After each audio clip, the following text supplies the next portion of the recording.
Let me take you into the ruthless world of the multi-million-pound whiskey scams. And then these three huge, like, SUV-type cars with sirens, and they all, like, jump out of the car in front of me. Criminals exploiting an unregulated trade. They're feeding off our industry like a parasite. Investors losing all they have. Just over 47,000. £76,000. 100,000. Over $300,000. How do you sleep at night? How do you look at yourself in the mirror? No, I won't ever get my money back. Did you think there would be so much fraud in this trade? No, but I knew it was possible. I'm on the trail. Come on, go, go, go. Don't lose them now. Of the Whiskey Bandits. Doors opening. We're in safe hands. Yeah. 100%. Those who line their pockets. But you're a director of the company. They have literally lost everything. Nothing to do with us. We own some whiskey. Well, no, you own some picture frames. The whole thing is fake. On the back of Scotland's best-known commodity. The sharks are circling. They know there's blood. They can smell it. And unfortunately, in this particular case, the blood is whiskey.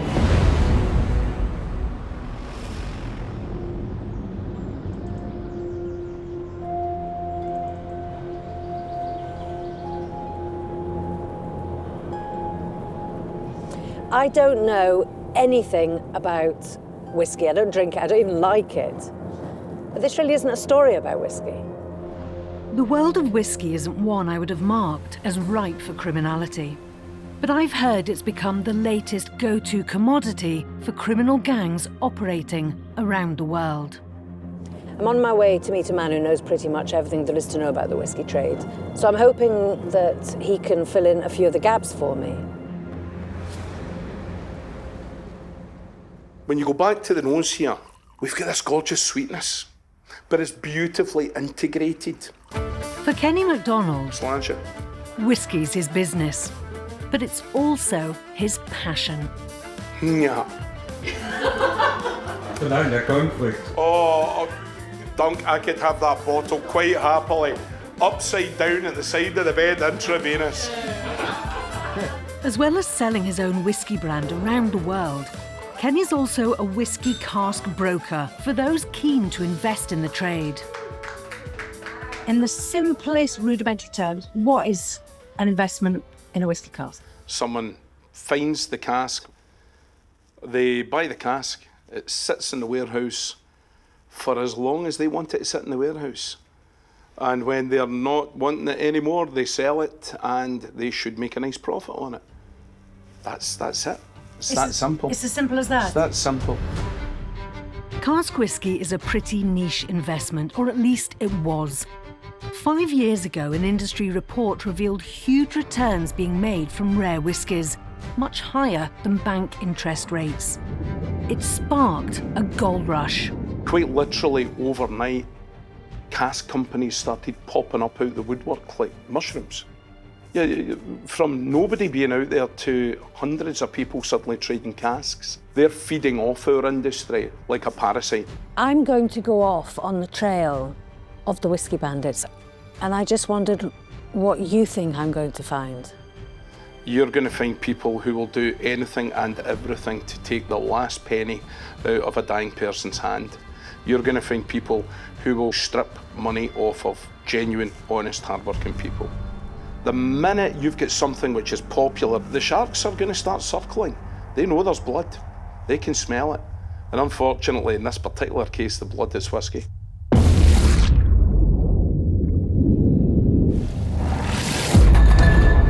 Every year, 1.35 billion bottles of whiskey are exported to 160 different countries around the world.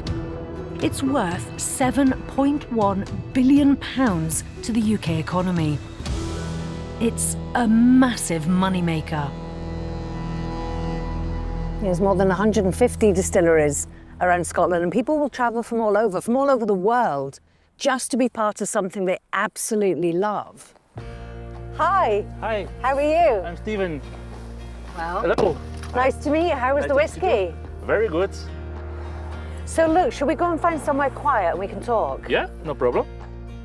Stephen de Grave is a businessman from Belgium. He's also a lover of whiskey and travels to Scotland several times a year to visit distilleries. Because you were here just a few months ago.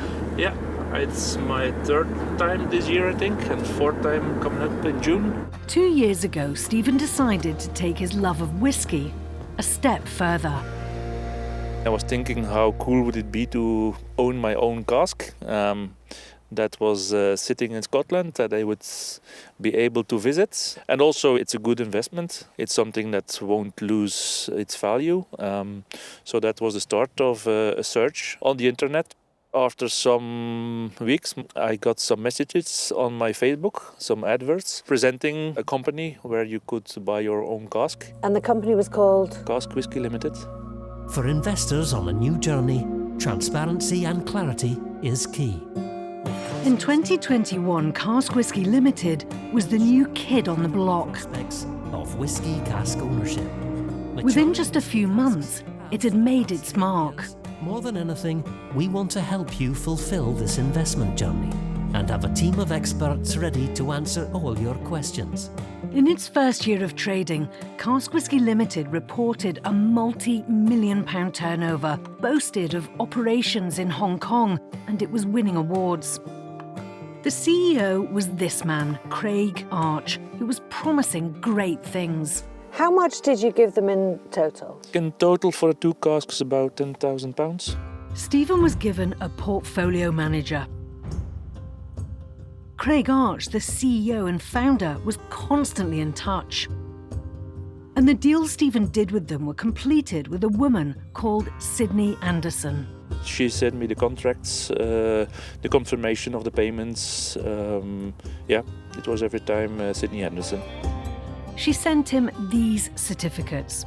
What she didn't send him was what's called a delivery order, a document which proves who owns what cask. It was only when Stephen began to ask for samples of his whiskey that the problems began. In the beginning, they were promising, okay, it's coming, don't worry.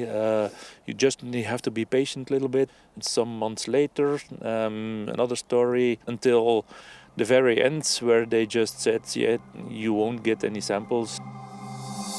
Stephen wasn't getting any samples because there was nothing to sample from. The certificates Stephen had been given were worthless. They didn't relate to any casks anywhere. Do you know where your casks are? On paper, yes. Okay, in actual real life? No. Do you think they exist? At this moment, anymore, no. I don't think so. Really? Yeah. They've took my money, but that's all they're gonna get from me, because this isn't over yet. Really? Definitely. I have a good lawyer waiting in Belgium, so let's play the game. I decide to take a look at Cask Whisky Limited, and three things immediately strike me as odd.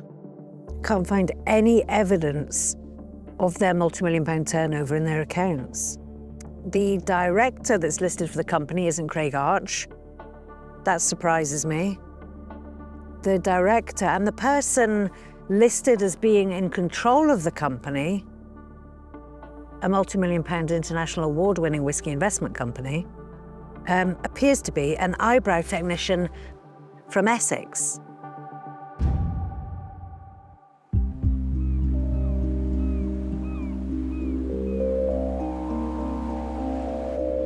Oh, it is freezing.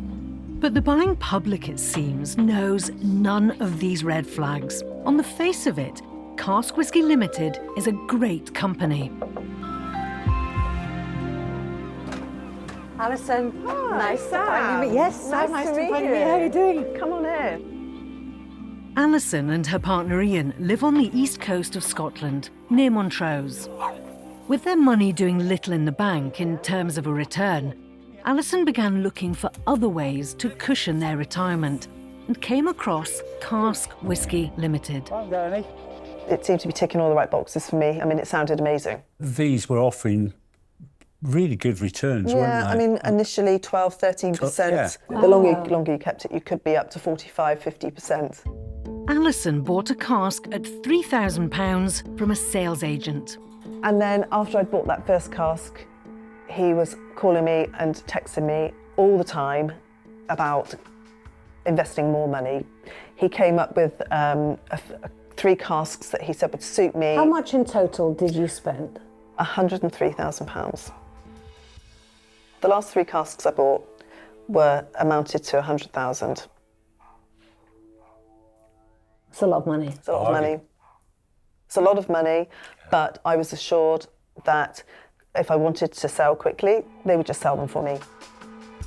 Alison now had 4 casks. Like Stephen, she was sent certificates by Sydney Anderson, detailing what she'd bought.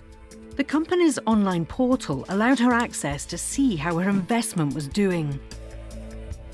It went from 103 to 107, then up to 113,000. We thought, this is all right. Look at my portfolio growing.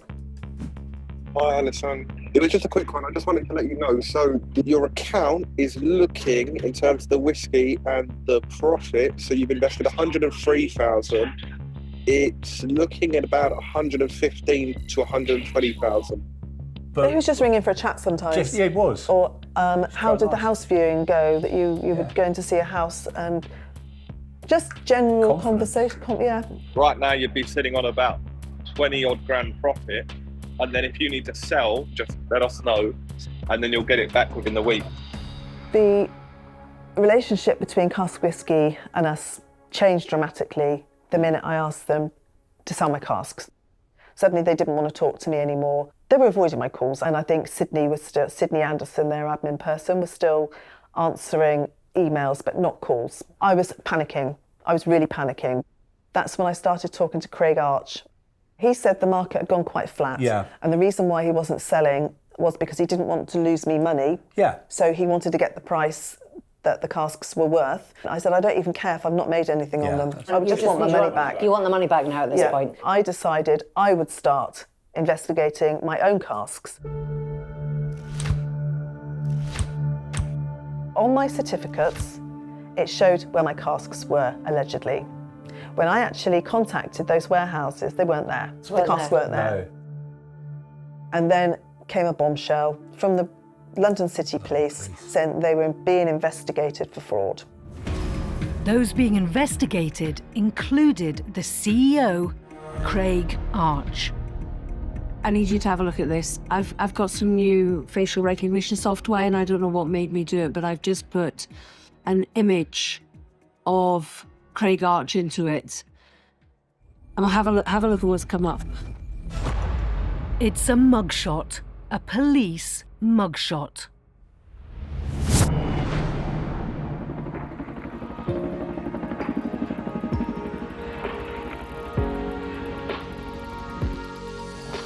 Hi, I'm Casey Alexander, Senior Wealth Manager at Vintage Whisky.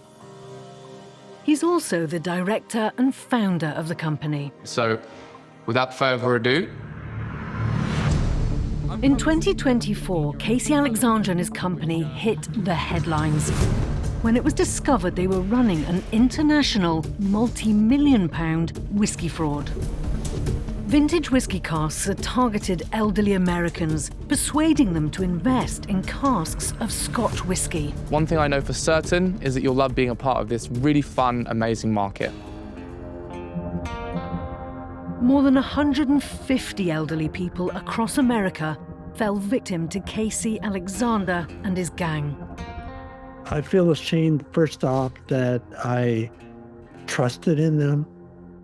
I gave them my life, really my life savings, most of it. And how could they do that to me and others, older people?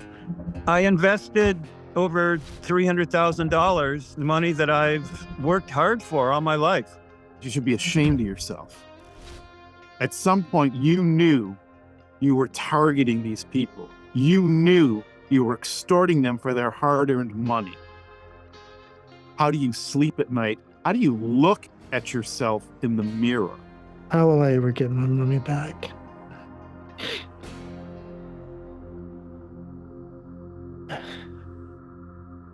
No, I won't ever get my money back. Casey Alexander was being tried on a charge of conspiracy to commit wire fraud. He pled guilty, was given 3 years probation, and told to pay back $203,000. The thing is, more than $13 million was taken, and the victims have been left with nothing. They've lost their money. And the whiskey, well, I don't know whether that ever existed at all. I want to know where the money is, where the whiskey is, where Casey Alexander is. And I also want to know how he and his gang managed to pull off a multi-million-pound fraud. The website for vintage whiskey casks has disappeared, but I managed to find it archived on the internet. It looks like a big company, loads of staff, and a really impressive office. And there are videos. Welcome to the Vintage Whisky website, the leading whisky cask specialists in Scotch whisky. Here at the Vintage Whisky, compliance is a crucial part of our business. For more information, please download one of our brochures. There is something just not sitting right with me about this website, and I think it's this photo. You can see Casey Alexander there on the left, and there's a lot of staff, but it's the man in the middle, right, the one who's in a lot of the videos. He has got just such a familiar face. I'll put him into face recognition. He's an actor. He's an actor.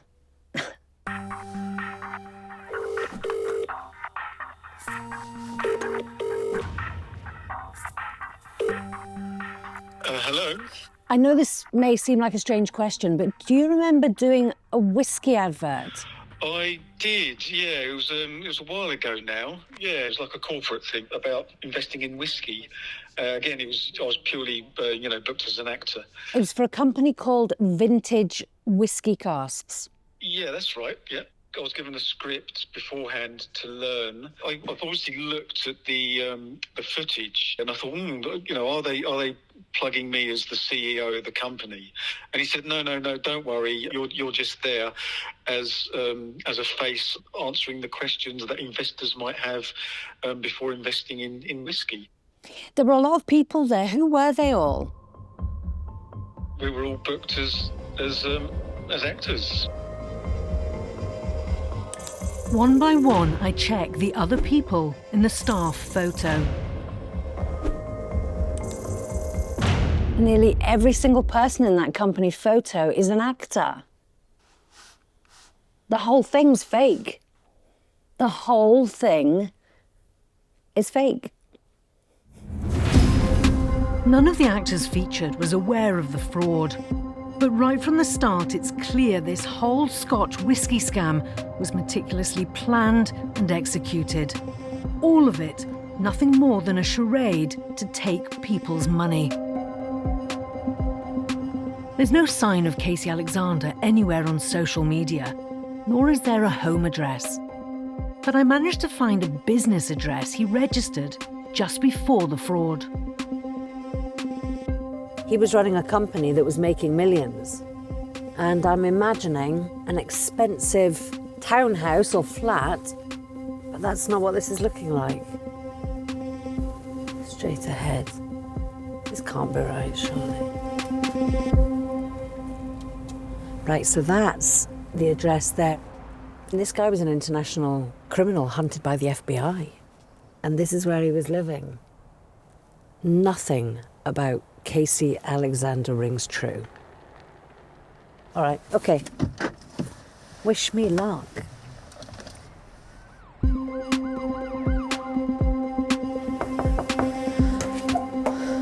Hi, how are you doing?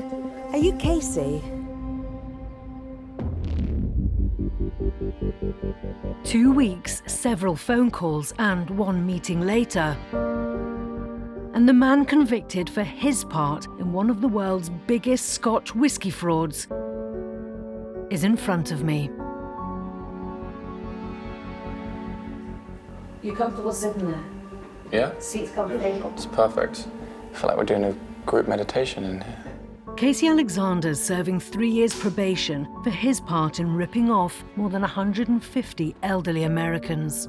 To have them take $300,000 is a very difficult pill to swallow.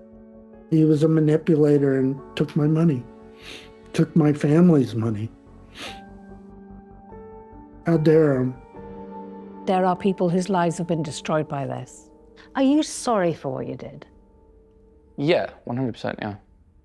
It's something that you grapple with every single day. Feelings at the bottom of the human sensations of shame, guilt, disgust. It's hard to know how much of that to really give yourself. Hi, I'm Casey Alexander, Senior Wealth Manager at Vintage Whisky. He says although he set up the company and fronted the videos, he was a small cog in a large operation. He says he was told to register the business, and as a result, he would be the one to strike the deals. I'm like, dream come true, perfect. I get to go, travel to America, meet investors, sell an excellent product in an excellent industry. And I really threw myself into it in many ways that in hindsight weren't prudent. Such as? Such as being not only the face, but then later on the more official person involved in the company. I ask him about the use of actors, making it look like they work for his company. So, the website. Yes. You are the only real person. They are all actors other than you. Is there not a red flag there for you? I think partially. Again, you know that you're doing something that's a bit slick. So was this a bit slick? Definitely, 100%. I would, again, just say that when you're doing things that aren't 100% perfect from an ethical and moral standpoint, there are these muddy justifications that go on in your head. What about his direct dealings with the elderly investors? There were elements of what was going on that were definitely dishonest and definitely crafty. Like what? The clientele were told that the company doesn't take any fees, any commissions until the end of the investment, whereas actually there was a markup on the goods that were being sold, and I was earning a commission upon that. You were lying to the investors? Correct, 100%. I knew I was using lies and falsehoods partially in my sales presentation. After 15 months of selling whiskey investments, the end of the scam came when a wealthy American investor said he wanted to meet and make a deal. A big deal. So I'm walking through this open space, and then these 3 huge SUV type cars with sirens come literally pulling round that corner. And they all jump out of the car in front of me. I was looking around to understand what was going on. And then the guy looked me dead in my face and said my name and told me to drop the paperwork. The whole deal had been an elaborate FBI sting.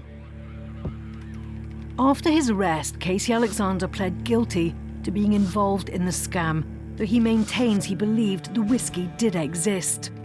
The US Attorney's Office statement on his sentencing said he'd used aggressive and deceptive tactics to target elderly investors. Some of these people are in the final years of their lives. What would you say to them? I've been asked, as a very direct term of my probation, to not have any contact with anybody. And it's even harder because you can't look any of those people in the eye and tell them that you're sorry. For the rest of my life, I'm just going to be myself. I'm going to try to be a good person and try to do the right thing. You took it. You took it all. You took everything that I had. It's difficult to know whether the true scale of the fraud will ever be discovered. The FBI's still investigating, and those who are higher up than Casey Alexander and the criminal gang may one day be caught. As for the whiskey, the investors I've spoken to say it's never been found, if it existed at all. I'm about to discover exactly why that may be.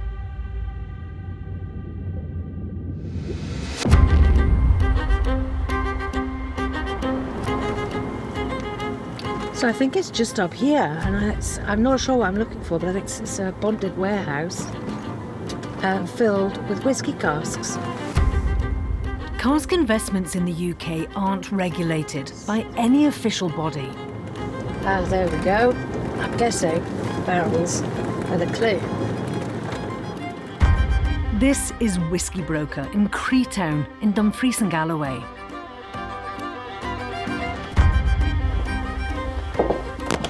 Hello, looking for Martin. Hello. Martin, Sam, nice to meet you. It provides whisky for shops around the world, predominantly Europe. On this site, it stores around 48,000 casks. Compared to the industry, it's minuscule. There'll be individual sites in around Alloa where there are 80 warehouses with 100,000 casks per warehouse. Martin says there's a distinct lack of traceability between warehouses regarding cask ownership, a weakness in the system which criminal gangs are exploiting. Precisely because there's no way to check up on it and there is very little regulation. We have a system at the minute where I can type my vehicle registration into the government website and say, is my vehicle taxed? It'll bring up my vehicle and it'll show the date and the model and it'll say when its MOT is due and when its tax is due. Why can't we have a system of ownership, either for the cask itself or for the owner? They give me their number and I can allocate their casks to that number. There's no traceability between warehouses. So if you were listing the kind of misdemeanors that you've come across, just there would be casks being sold? Overpriced. We've had the overpriced ones, blatantly overpriced. Okay. So people could be paying 4 times what a cask is worth, 5 times what a cask is worth. We've had the double selling, where the same cask has been sold more than once. To warehouse 4 and show you some casks. Okay. There are 1,000 owners in this warehouse, so any one of those 1,000 owners could have sold another one without telling us. What is the emotion that you are hearing when investors are phoning you up, looking for their casks? Panic, just panic. The guy who owns cask number 3, he has invested £50,000 in 8 casks, and according to his certificate, this is the only one that was here. I realised that the cask that he thought he owned was already allocated to somebody else, so I forwarded him on to the police and said, you're going to have to get in touch with them. Did you think there would be so much fraud in this trade? No, but I knew it was possible. When there's money involved, then everything follows. And I guess together with the lack of transparency, the lack of regulation and the money to be made, it's... Perfect storm. Perfect storm. At the minute, it's entirely reliant on trust and people calling out the rogue traders. The story is going to get worse because there are thousands, if not tens of thousands of owners out there who have already purchased casks.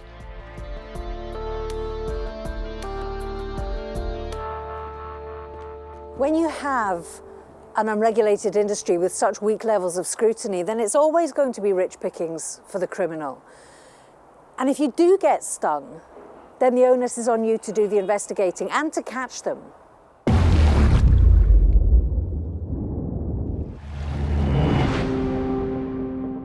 These two are the men behind cask investment company, Whisky Scotland.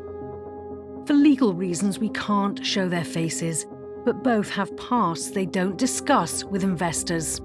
From derogatory posts about disabled people by one of them, to sharing an image of the swastika and giving a Nazi salute at a far-right protest by the other. But to investors, they're a legitimate cask investment business from Glasgow, claiming to work with the leading Scottish whisky producers, offering highly attractive returns and a full turnkey service.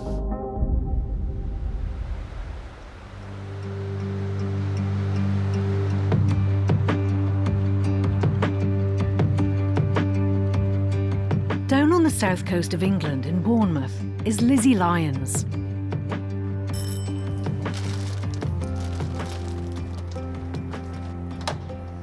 Lizzie, Sam, I've got your parcel. How are you? Nice to meet you. How are you doing? Lizzie invested in casks from Whisky Scotland. I looked at company's house. I even spoke to the distillery. I asked him if he had a working relationship with Whisky Scotland. I asked him who the representative was he dealt with at Whisky Scotland. Everything came back as This is who I deal with. He's one of the managing directors. So I had 6 casks and my son had 6 casks. In total? So in total, 47,000. Then, one day, she couldn't get hold of the company. Phone lines go blank. The director's mobile was ringing, and then suddenly one day it just went blank. I started doing some investigations myself. So they sent me by recorded delivery certificates of my ownership of the casks. And I have got them. Yeah.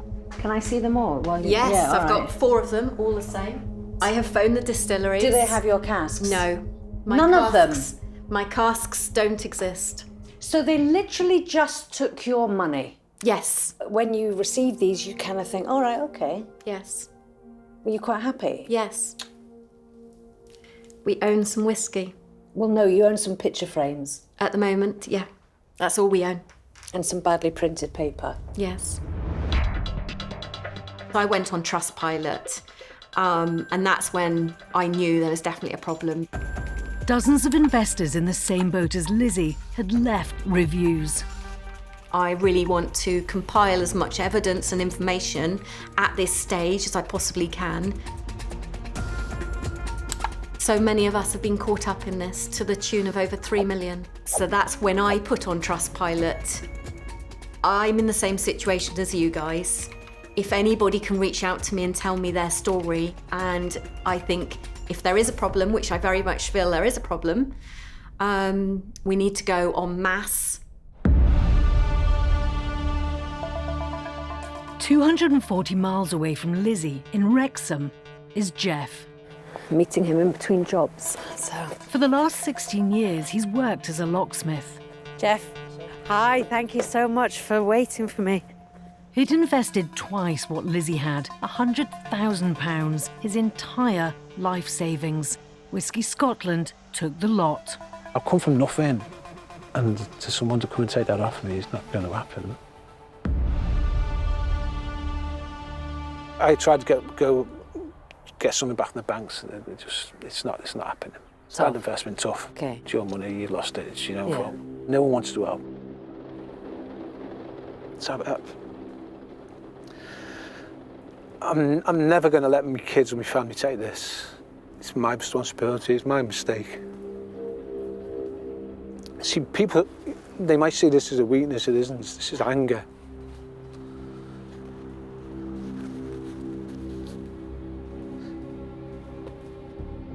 I will not stop. I will keep coming for you till I find out what you're doing with my money. No one is going to rip me off and walk away from this without me facing you. I will get an army together who you've ripped off, and we will try and do something about it. And that was when Jeff met Lizzie. So now there's a group of us all together, investors, the 2 main characters in this. I will not forget you.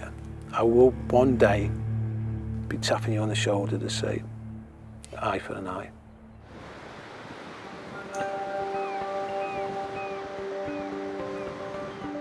I'll never forget that day. It was actually the worst day of my life. She received a telephone call and I heard her scream. She just broke down. She just broke down in my arms. And then she said, I'm so sorry.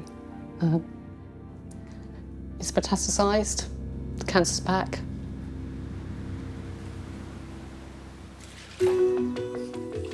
Susie's talking about her wife, Jay. They live in Peacehaven near Brighton. Diagnosed with terminal cancer, Jay wanted to ensure that Susie was looked after when she was gone. Jay's dad told her about whisky investment and a man he'd invested with. This was through Whisky Scotland? Yes.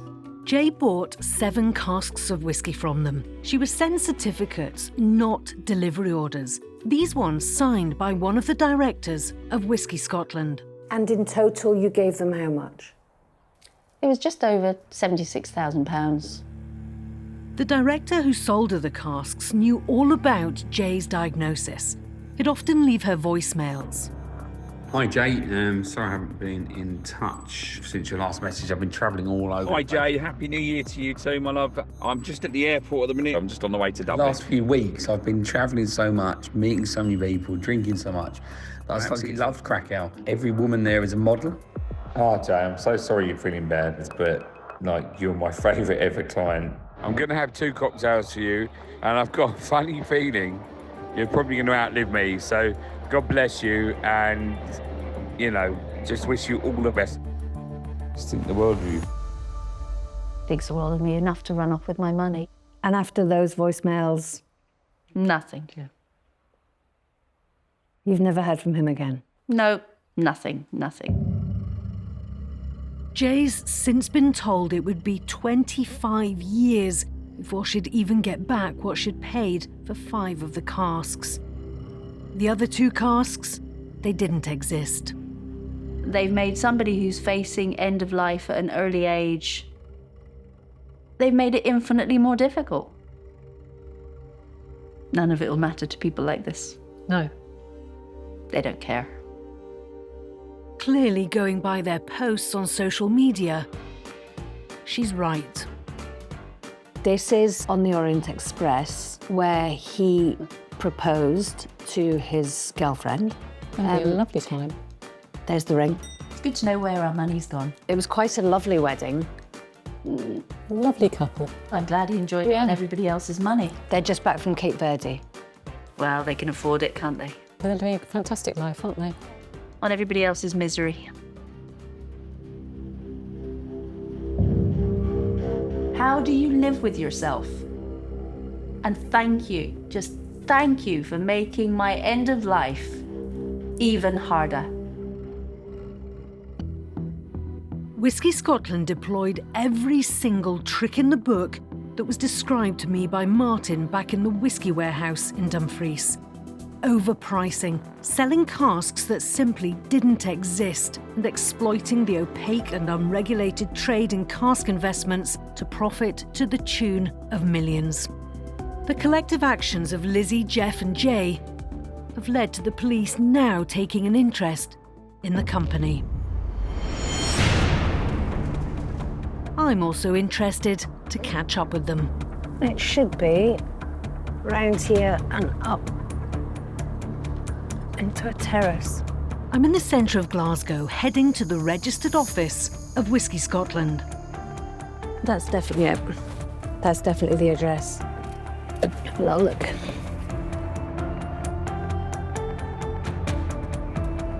Ooh.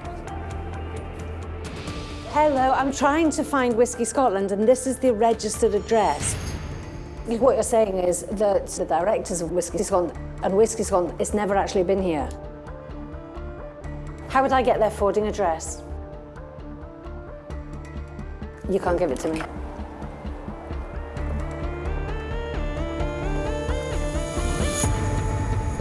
So it's a virtual office. They're not there.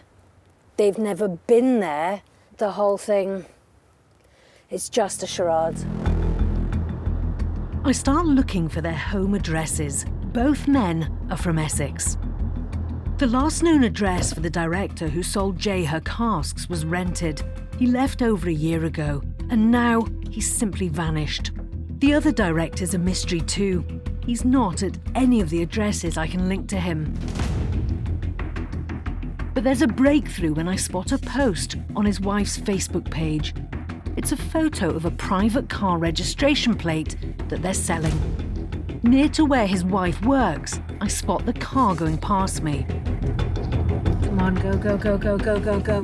Don't lose them now. Don't lose them now.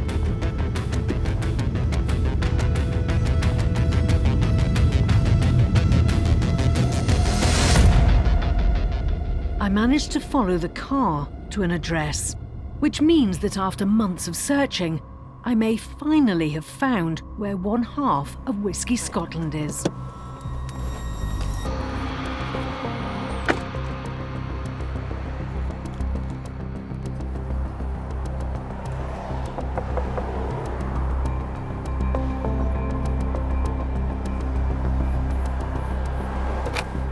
Hello, hi. Sorry, are you...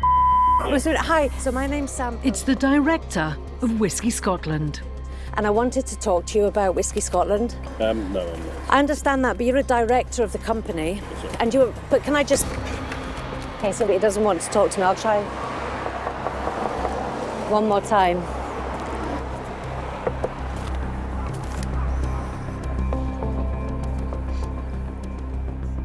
Just like he's ignored the investors, he doesn't want to speak to me about where the money's gone. We've also tried to contact his business partner for a comment, the one who left Jay all those voice notes. You know, I'll always do my best for you. Like, you're my favourite ever client.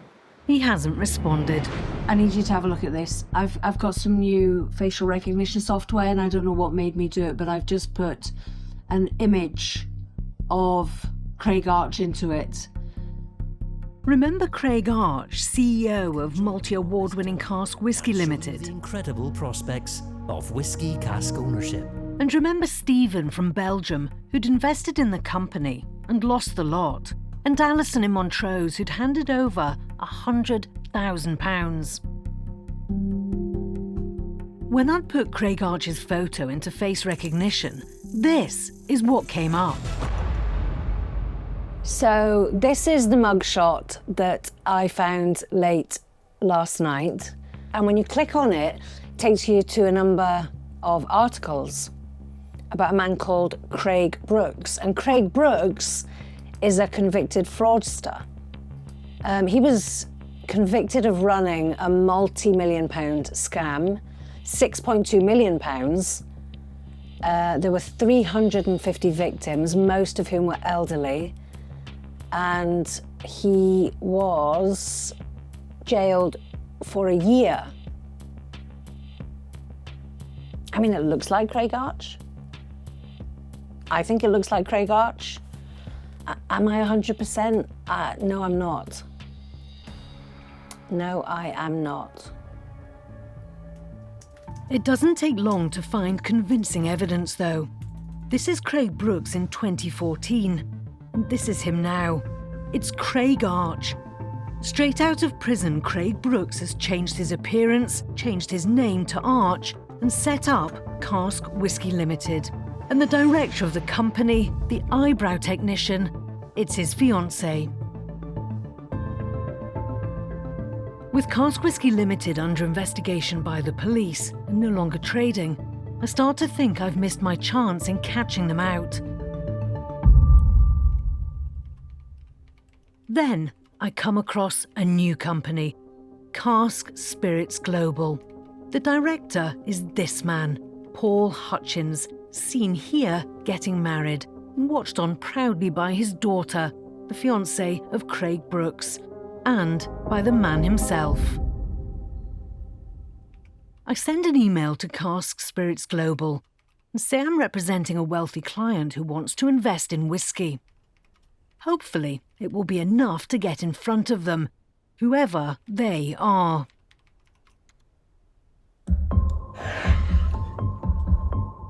Almost immediately, I get a reply. Several replies. From a man called Hutchins. Craig Hutchins. Is it Craig Brooks? Has he changed his name again?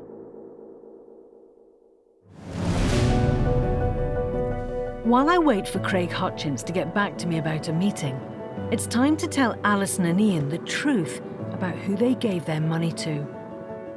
Alison's tracked down 3 of the 4 casks she thought she'd bought. The one she paid £50,000 for, it's nowhere to be found. And the others, she's heavily overpaid and they aren't even hers. So I'm going to tell you a few things that I know.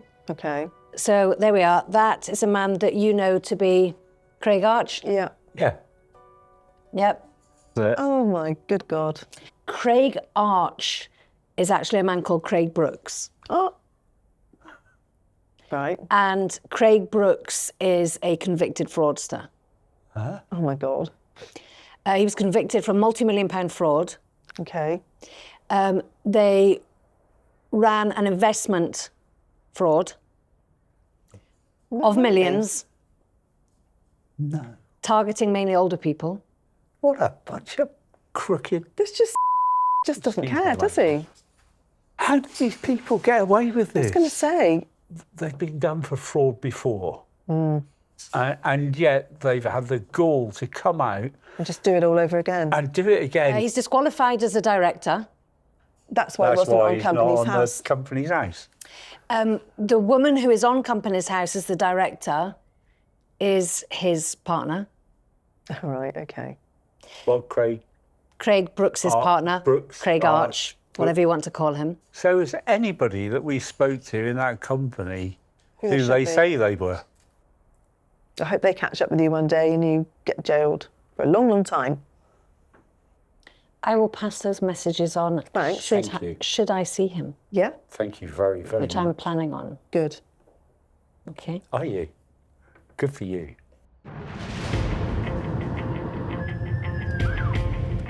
A few weeks later, and I'm in London.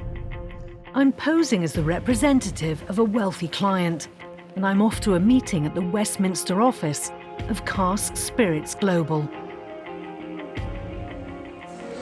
I'm looking for Hutchins, Craig Hutchins. 11 till 12. On the second floor in Athens. Which is really a room in a building which can be rented by the hour. Floor 2. Doors opening.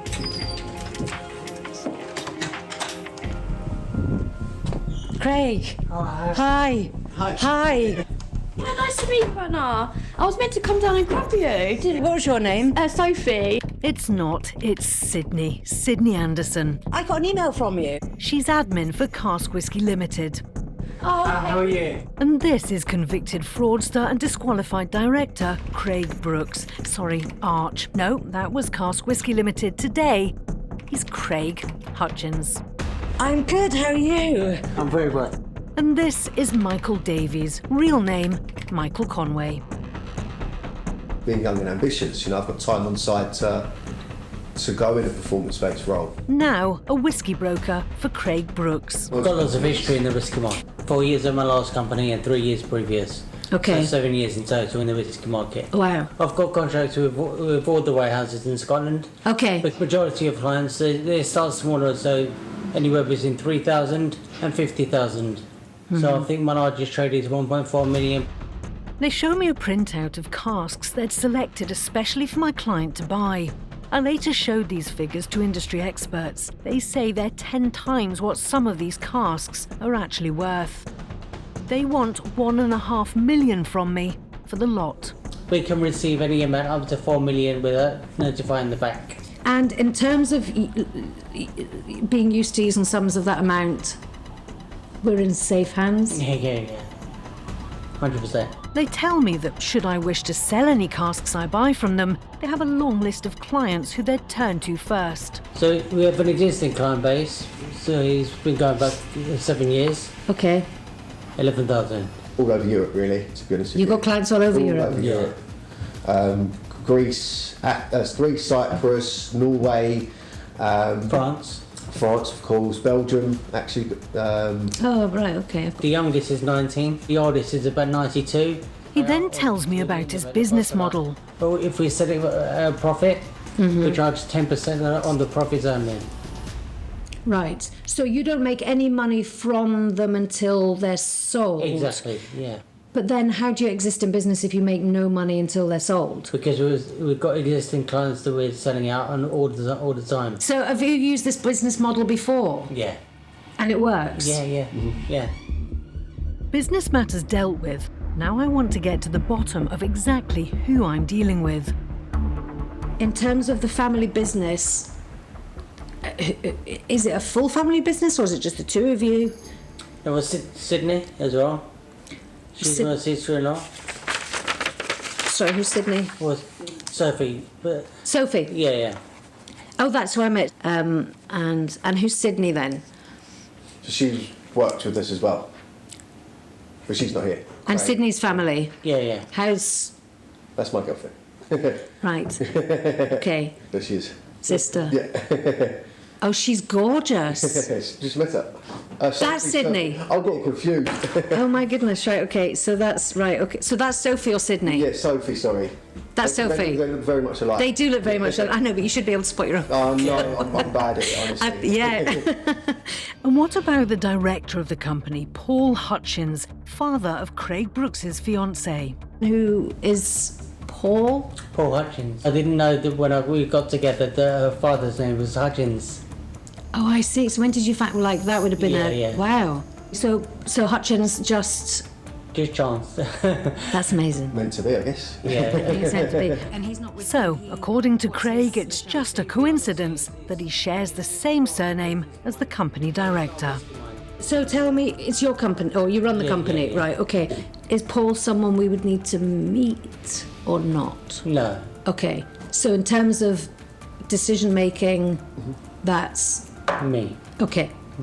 Which means that we only need to deal with you with regards the finances. Yes, exactly.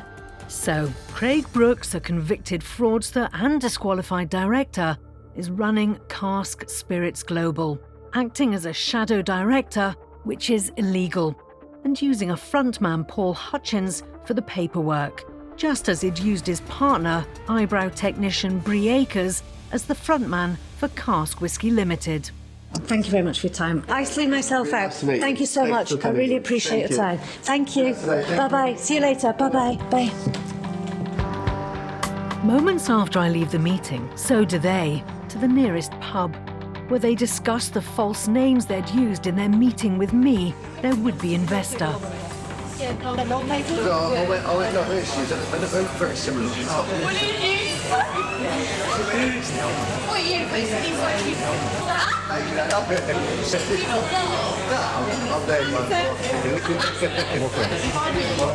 After putting the Sydney Sophie debacle to bed, they turn to the coincidence of Paul Hutchins.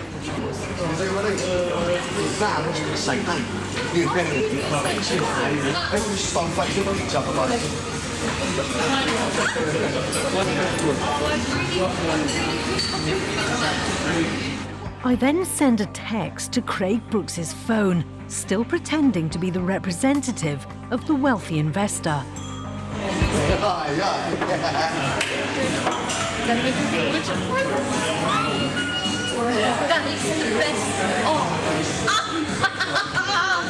You keep up well. It's upside down. That's what got it and it didn't go. I'm really cheap.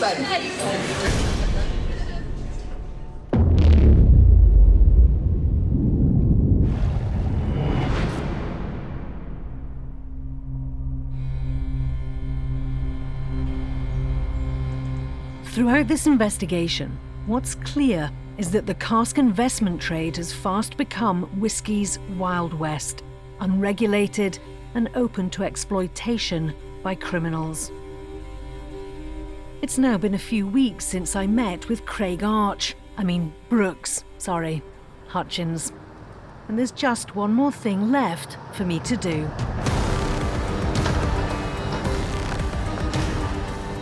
It's time to see him again and give him the good news about our deal.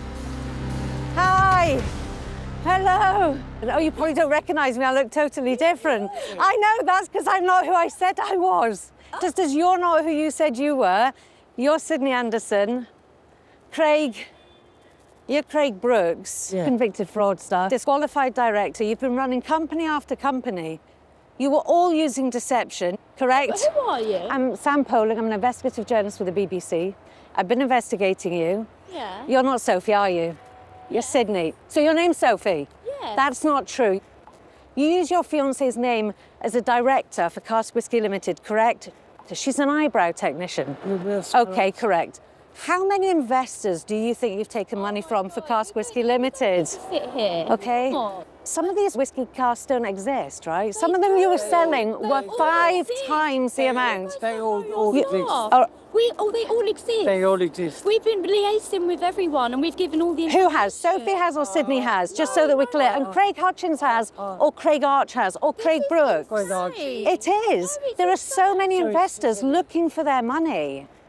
You are a disqualified director, you're running the company, you sat there and told me I'm the decision maker, I make the financial decisions. That's what you said. I didn't say that. Is your surname Hutchins? Let's just be quite clear here. Yeah, it's not. It's not Hutchins. No. It's not a coincidence, is it, that it's Hutchins? Because it isn't Hutchins. No. You said it was a coincidence. You said it was by chance. Yeah? Then when you set up Cask Whisky Limited, when you started being under investigation, Craig, you then set up Cask Spirits Global, setting up another director as the front man. Is that not true? What would you say to the investors who are watching this, who have lost everything, Craig? They have literally lost everything. Nothing to do with us. It's your company. You were running the company, Craig. It wasn't our fault why it got shut down. But you've set up another company as a disqualified director, right? So you're not a disqualified director. No, I haven't set it up. All the clients own their cask. I'm finding it very difficult to accept any facts from someone who completely lied about who they were, and then when you all went to the pub afterwards, you're high-fiving each other and laughing about the fact that they kept calling you... No one was high-fiving. I've got it on camera. I've got it on camera. Yeah, but we was happy. I'm sure you were happy. You just deceived somebody who was about to give you an awful lot of money. Selling cars, and we would have given you them cars. Really? Yeah. For 1.5 million, that's not what they were worth. Okay. Okay, I'm going to let you go. Okay, but we would Can I give this to you? So it's Sydney. You've just told me your name was Sophie. Over there, you said your name was Sophie. No, it is Sophie. No, he just called you Sydney. No, but his name was Craig Brooks, but it was. I know, Craig but you just Bridget. told me your name is That's all Sophie. you've got right, that's all it is. Oh, And we're okay. not- it's honest. Okay. I need to give this to you. So this is a letter of allegations. Well, Sophie, Sydney, can take it. Is that okay? Is your name Anna? No. Right, Anna.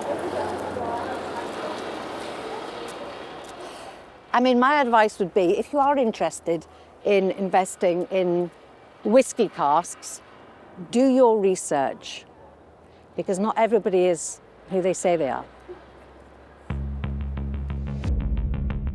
Later, Craig Brooks told us that he had not been jailed as part of an investment fraud, instead for unfair trading practices.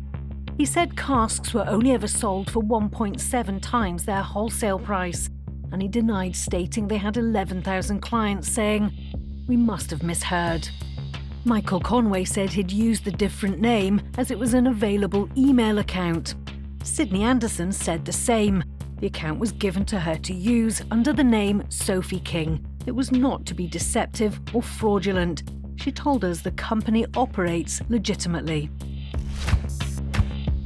Neither Bree Akers, director of Cask Whisky Limited, Craig Brooks's fiancée, nor Paul Hutchins, director of Cask Spirits Global, Bree's father, responded to our request for a comment. I've spent months investigating the cask whisky trade, witnessing the devastating effects of an industry open to exploitation. I've discovered the ruthless tactics used by criminal networks to line their pockets, deception and fraud at the heart of them. I've met victims scammed out of fortunes taken for all they had. No, I won't ever get my money back. And I've seen the cost of weak regulation, allowing criminals to operate with little consequence. All of it putting at risk the global reputation of Scotch whisky and an industry that Scotland has long been proud of.